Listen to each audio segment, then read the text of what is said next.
Witam serdecznie, nazywam się Tomasz Karol Wójcik. Po 30 latach emigracji wróciłem tymczasowo z rodziną do Polski, aby przetestować grunt pod potencjalny powrót do ojczyzny. Jeżeli interesuje Cię spojrzenie długoletniego emigranta na dzisiejszą Polskę, zapraszam.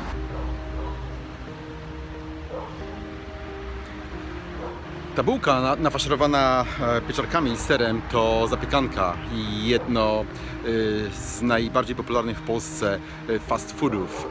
Zapiekanki mogą śmiało konkurować w Polsce z takimi fast foodami jak kebaby czy inne hamburgery i tak jak wydaje się, że mają prawdopodobnie już czasy swojej świetności za sobą, tak na stałe wpisały się w krajobraz polskiego fast foodu i są niezwykle cały czas popularnym fast foodem w Polsce.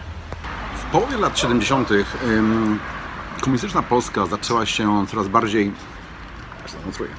otwierać na zachód i powoli, nieśmiało do Polski zaczęły wchodzić koncerny zachodnie, oferujące tak imperialistyczne produkty jak na przykład Coca-Cola, Pepsi-Cola czy hot dogi.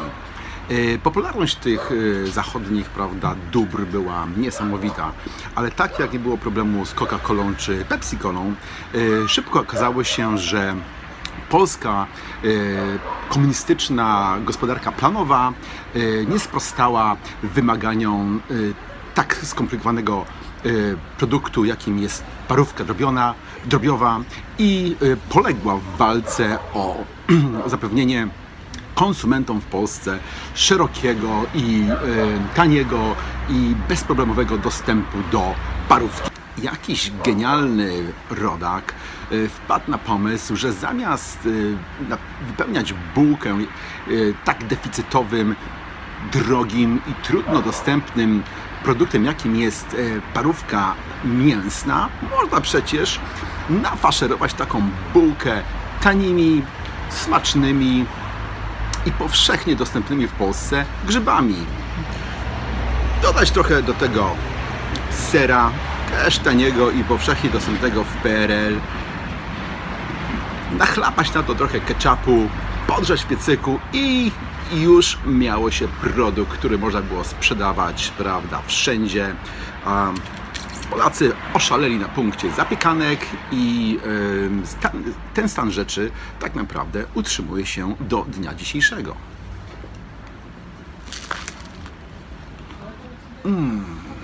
Żeby nie być gołosłownym co do popularności zapiekanek w Polsce, proszę bardzo, tutaj prawda, zapiekanki, jakiś tutaj punkt u Pandy, prawda, i proszę patrzeć, tam jest ludzi, kurczę, no, biznes się kręci. Idziemy troszeczkę dalej, to jest dosłownie, ja wiem, no nie wiem, 20 metrów, może będzie z 25. Odwrócę się, proszę bardzo, kebab, prawda, nim widać, pusto. To o czym świadczy. Co ciekawe, grzyby, które są tutaj stosowane w zapiekankach, nie są najbardziej cenionymi w kuchni polskiej grzybami. Jako grzyby hodowlane są właściwie tylko wyjątkiem potwierdzającym regułę, że tak naprawdę w Polsce i w polskiej kuchni najbardziej popularne są grzyby leśne. Nie ma chyba takiego drugiego kraju na świecie jak Polska, które by było tak zakręcone na punkcie zbierania grzybów i ich spożywania. Dziwne to jest przede wszystkim dlatego, że nie są to ani grzybki halucynogenne, ani tak cenione w kuchni francuskiej grzybki typu trufle, a tym bardziej nie są to grzybki znane w północnej Ameryce, gdzie pod nazwą grzyb występuje tylko jeden grzyb pieczarka. W Polsce zbiera się grzyby leśne, co ma oczywiście sens, bo ze względu na łagodny klimat w Polsce, w polskich lasach rośnie masa grzybów, kilkadziesiąt gatunków grzybów jadalnych, aromatycznych, o różnych, prawda, walorach smakowych, także rosną za darmo, czemu nie? Czemu ich nie zbierać, prawda? Grzyby są powszechnie stosowane w polskiej kuchni, w różne pierogi, prawda? Tak, to. Pierogi, znalazłem grzyba, a propos. Pierogi, krokiety, sosy, prawda? Zupy, dziękuję bardzo, to moi towarzysze grzybiarze. Także wszystko rośnie za darmo, walory smakowe rewelacyjne, aromatyczne, prawda, grzybki. Czemu ich nie zbierać? Także znalazłem właśnie pierwszego, borowiko. Proszę bardzo, drugi borowik. Po raz pierwszy od 30 lat znalazłem borowika. Dzisiaj zbieramy borowiki. Staramy się. Z grzybni. Tada!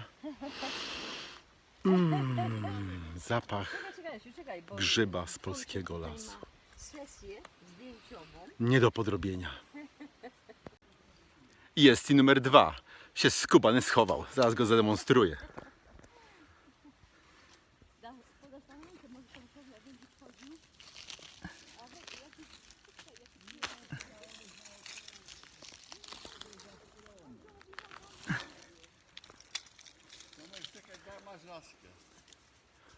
Borowik polski.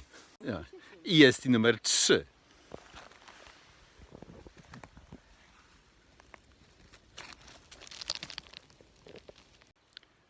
Okazuje się, że numer 3 to nie byle co. Tak zwany borowik ceglasty. Ale klasycznie. Pięknie. Moje.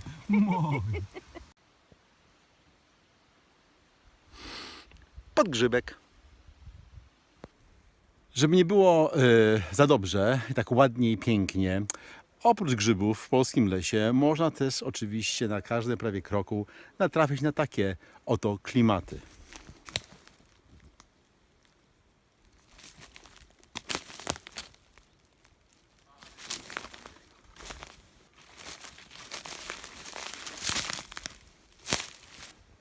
Parę kroków dalej.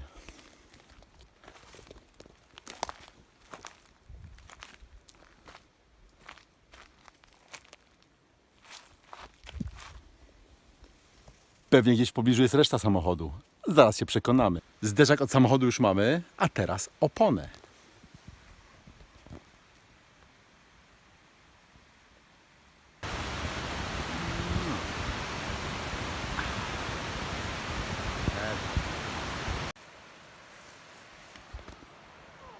Wszyscy dybią na rydza.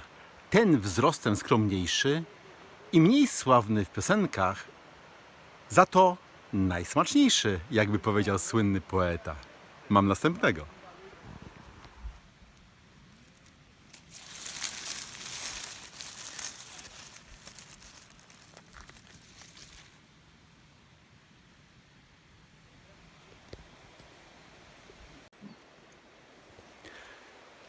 Ciekawy grzyb, pusty w środku.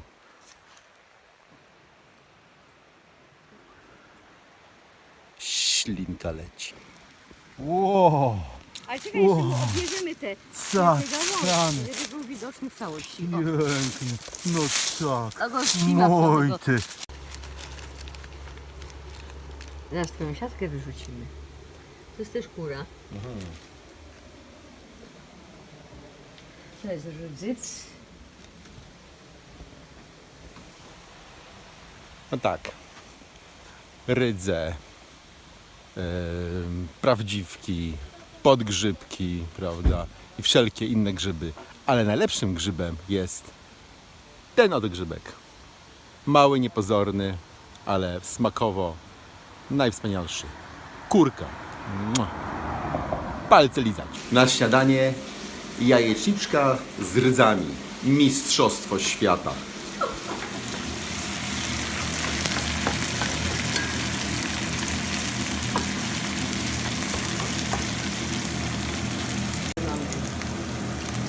Tak?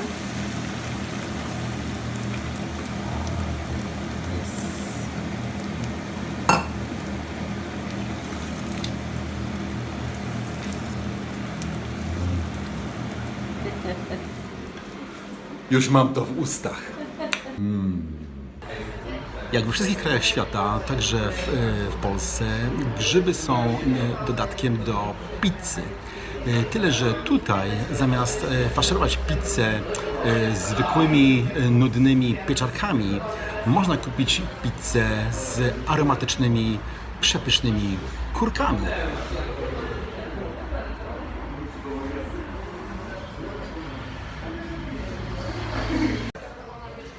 Pizza z kurkami, to je ono.